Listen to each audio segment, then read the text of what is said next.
So, despite some intense events that have taken place, we have made it through the first 2 weeks of 2021 without World War III.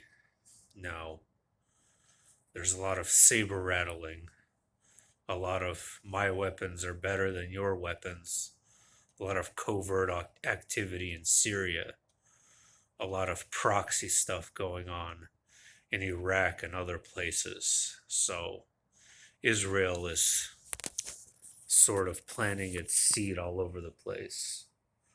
And we had an interesting event today where Iran was testing missiles out in the Gulf, and a nuclear submarine was essentially taunting them. There's been a lot of taunting and provocation.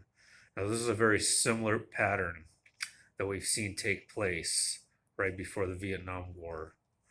Now, mind you, that the Vietnam War actually started with France, which colonized Vietnam.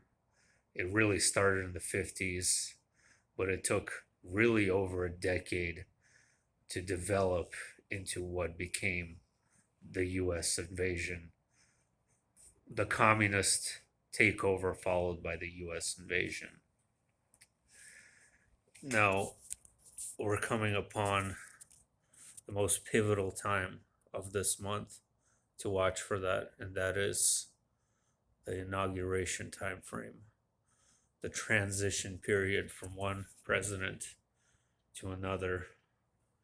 That is a really high watch. Now, what we should be looking for, why I mentioned Vietnam to begin with, is a Gulf of Tonkin like incident, which seems to be the standard in promoting wars, whether it be the Lusitania or the Gulf of Tonkin incident. Pearl Harbor is another example, but it's always at sea. Let's see how it plays out.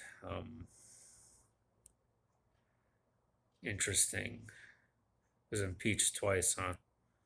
I don't support that they took the president off the social media platforms. That's wrong. I think that's flat out wrong. Okay. Um, I just wanted to mention that. So anyway, let's see what happens. Really intense period of time during this transition phase. Let's see what happens.